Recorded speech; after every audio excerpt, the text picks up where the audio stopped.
Good morning students. हम लोग पढ़ रहे थे द गंगा चैप्टर। इसका 2 वीडियो डाल चुकी हूँ मैं। अब आइए आज इसके आगे पढ़ते हैं। The Ganga specially is the river of India, beloved of her people, round which are intertwined her racial memories, her hopes and fears, her songs of triumphs, her victories and her defeats. Ganga वास्तव में भारत की नदी है, beloved of her people, यहाँ के लोगों की प्रिय, राउंड विच, जिसके चारों ओर, are intertwined her racial memories, इसकी जातिगत स्मृतियाँ, होप्स एंड फियर्स, आशाएं और आशंकाएं, सॉन्ग्स ऑफ ट्रायम्फ, सफलता के गीत, हर विक्ट्रीज एंड हर डिफीट्स, और उनकी विजय और पराजय गुथी हुई है या मिली जुली है। She has been a symbol of India's age-long culture and civilization. Culture, संस्कृति, civilization, सभ्यता। Age-long, प्राचीन, symbol means Prateek. She has been a symbol of India's age-long culture and civilization. वह भारत की संस्कृति और सभ्यता की लंबे समय से अर्थात युगों से प्रतीक रही है। एवर चेंजिंग, सदैव बदलती हुई, एवर फ्लोइंग, सदैव बहती हुई, and yet ever the same, Ganga, और फिर भी यह गंगा ही है। She reminds me of the snow covered peaks and the deep valleys of the Himalayas. Nehru ji कहते हैं कि शी रिमाइंड्स मी, वो मुझे याद दिलाती हैं क्या, of the snow covered peaks, बर्फ से ढकी हुई चोटियों की, and the deep valleys of the Himalayas, और हिमालय की गहरी घाटियों की, which I have loved so much, जिसे मैंने बहुत अधिक चाहा है, and so the rich and vast plains below, और इसलिए उसके संपन्न और विस्तृत मैदानी भागों में my life and work have been cast, मेरा जीवन और मेरे कार्य ढाले गए हैं अर्थात संपादित किए गए हैं। अगले में देखिए, इस पैराग्राफ में गंगा के अलग अलग समय के अलग अलग किस तरह से उनकी अवस्थाएं होती हैं, क्या उनका मूड है, उनका कैसा दिखती हैं, किस प्रकार वो दिखती हैं, इसका वर्णन है। Smiling and dancing in the morning sunlight. Nehru ji क्या कह रहे हैं कि स्माइलिंग एंड डांसिंग, मुस्कुराती हुई, नृत्य करती हुई, कब, इन द मॉर्निंग सनलाइट, गंगा सुबह सुबह सूर्य के प्रकाश में मुस्कुराती और नृत्य करती हुई प्रतीत होती हैं। And dark and gloomy and full of mystery as the evening shadows fall, और अंधकारमय, उदासमय और फुल ऑफ मिस्ट्री, रहस्य से भरी हुई, कब, as the evening shadows fall, जब शाम की छाया इस पर पड़ती है तो यह अंधेरी, उदास और रहस्य से भरी हुई दिखाई पड़ती है। A narrow, slow and graceful stream in winter, और विंटर में, सर्दियों में, सक्रिय, मंद और आकर्षक धारा के रूप में ये दिखाई पड़ती है। And a vast roaring thing during the monsoon, और मानसून के दौरान अर्थात वर्षा ऋतु में वास्ट रोरिंग थिंग, एक विशाल दहाड़ती हुई चीज़ के समान लगती है। कैसी,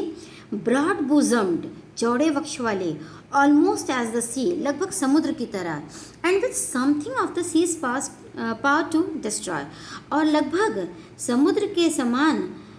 इसकी नष्ट करने की भी शक्ति हो जाती है। देखिए यहाँ पे समुद्र से तुलना क्यों की गई है, और वास्ट जो कहा जा रहा है कि ब्रॉड बूजम्ड, चौड़े वक्ष वाले, क्योंकि मानसून में, वर्षा ऋतु में आप जानते ही हैं कि बाढ़ आती है तो जो उसके पाट होते हैं, यानी कि किनारे और चौड़े होते जाते हैं, और जब बाढ़ आती है तो अपने साथ तरह तरह की आपदाएं ले आती हैं, विपदाएं ले आती हैं, कितना लोगों का नुकसान होता है। तो इसीलिए कहा गया कि सीज पावर टू डिस्ट्रॉय, कि समुद्र के समान नष्ट करने की भी शक्ति इसके अंदर आ जाती है। The Ganga has been to me a symbol and memory of the past of India. Nehru ji कह रहे हैं कि गंगा मेरे लिए ए सिंबल, एक प्रतीक के रूप में, कैसे प्रतीक, and memory of the past of India, प्रतीक और स्मृति के रूप में है, जो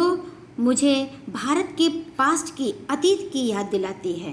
रनिंग इनटू द प्रेजेंट, जो वर्तमान में चल रही है, and flowing on to the great ocean of the future, और भविष्य के उस महान महासागर की ओर जा रही है, बढ़ रही है। एंड दो I have discarded much of past tradition and custom and am anxious that India should rid herself of all shackles that bind and constrain her and divide her people and suppress vast numbers of them and prevent the free development of the body and the spirit. क्या यहाँ पे नेहरू जी कह रहे हैं and दो और यद्यपि I have discarded मैंने त्याग दिया है मैंने छोड़ दिया डिस्कार्ड मीन्स छोड़ देना त्याग देना much of past tradition and custom बहुत सी अपनी प्राचीन परंपराओं और रिवाजों को ट्रेडिशन परंपरा कस्टम रिवाज और यद्यपि मैंने अपनी बहुत सी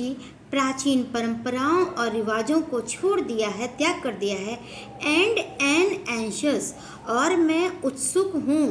इच्छुक हूँ किस बात का कि that India should rid herself of all shackles कि भारत को भी स्वयं को ऑफ ऑल शैकल्स सभी बेड़ियों से शुड रिड हर सेल्फ मतलब स्वयं को रिड कर लेना चाहिए मुक्त कर लेना चाहिए दैट बाइंड एंड कॉन्स्टेंट हर जो कि उसे बांधती हैं और सीमित कर देती हैं एंड डिवाइड हर पीपल और उसके लोगों को विभाजित करती है suppress vast numbers of them और बहुत से विशाल समूह को सप्रेस कर देती है दमन कर देती है दबा देती है and prevent the free development of the body and the spirit और व्यक्ति की स्वतंत्र रूप से शारीरिक और मानसिक विकास को रोक देती है तो ऐसी जो भावनाएं हैं ऐसे जो ट्रेडिशंस है कस्टम्स हैं उनको छोड़ देना चाहिए देखिए यहाँ पर नेहरू जी का एक तरह से आप कह सकते हैं इशारा इस ओर भी है जो तरह तरह के हमारे देश में फैले जातिवाद है क्षेत्रवाद है भाषावाद है तो इन सब चीज़ों से व्यक्ति को ऊपर उठ जाना चाहिए और एक होकर के एक सूत्र में बंध करके हम लोगों को रहना चाहिए यानी एकता की एक तरह से आप कह सकते हैं कि यहाँ पर आपको संदेश दे रहे हैं आगे देखिए दो आई सीक ऑल दिस यद्यपि मैं इन सब चीज़ों को ढूंढता तो हूँ ये फिर भी I do not wish to cut myself off from that past completely फिर भी मैं ये इच्छा बिल्कुल भी नहीं रखता कि मैं स्वयं को अपने अतीत से कम्प्लीटली पूरी तरह से कट ऑफ कर लूँ पूरी तरह से अलग कर लूँ ऐसी मेरी इच्छा नहीं है I am proud of that great inheritance that has been and is ours and I am conscious that I too like all of us am a link in the unbroken chain which goes back to the dawn of history in the immemorial past of India. देखिए यहाँ पे क्या कह रहे हैं नेहरू जी कि I am proud of मुझे गर्व है किस पर that great inheritance that has been अपने उस प्राचीन विरासत पर जो हमारी हैज़ बीन रही है एंड इज़ और अभी है एंड एम कॉन्शियस और मैं सचेत हूँ किस बात के लिए सचेत हूँ कि आई टू मैं भी लाइक ऑल ऑफ अस हम में से सभी की तरह am a link in the unbroken chain उस अटूट श्रृंखला की एक लिंक हूँ एक कड़ी हूँ अटूट श्रृंखला देखिए यहाँ पे कह रहे हैं भारत को कह रहे हैं और यहाँ की जनता को अलग अलग कड़ी के रूप में कहा गया और उसको जब एक साथ पिरो दिया गया तो वो एक अनब्रोकन चेन हो गई एक अटूट श्रृंखला या जंजीर तैयार हो गई which goes back to the dawn of history जो कि हमारे अतीत के इतिहास का प्रभात है and the immemorial past of India और हमारे भारत की अविस्मरणीय कभी भी न भूलने वाली एक संस्कृति है एक सभ्यता है दैट चेन उस श्रृंखला को आई वुड नॉट ब्रेक मैं नहीं तोड़ूंगा for I treasure it and seek inspiration from it क्योंकि मैंने उसे ट्रेजर मतलब होता है कि हृदय में संरक्षित कर लेना संजो के रख लेना मैंने उसे अपने हृदय में संजो कर रख लिया है and seek inspiration from it और उससे मैं प्रेरणा लेता हूँ and as witness of this desire of mind और मेरी इस इच्छा के साक्षी के रूप में गवाह के रूप में and as my last homage to India's cultural inheritance और मेरी भारत की सांस्कृतिक विरासत को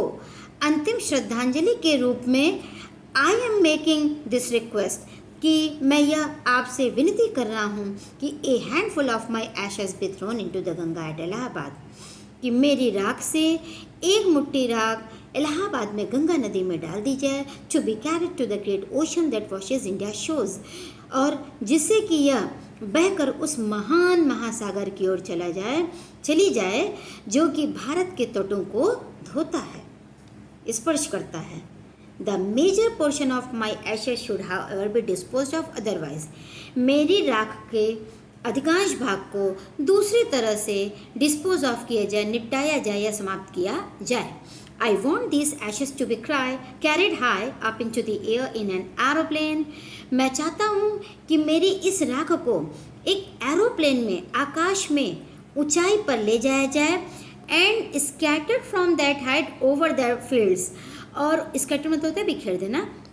और स्कैटर्ड फ्रॉम दैट हाइट, और उस ऊंचाई से बिखेर दिया जाए कहाँ पर, over the fields with the peasants of India. Toil means होता है हार्ड वर्क, पीजेंट्स मीन्स किसान, farmer,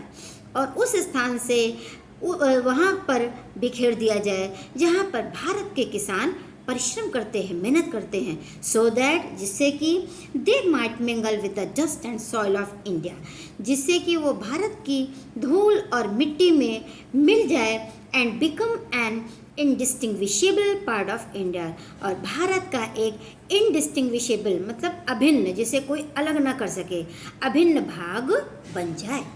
I have written this will and testament in New Delhi on the 21st day of June in the year 1954. मैंने अपनी इस इच्छा को नई दिल्ली में वसीयत के रूप में 21 जून सन 1954 को लिखा है।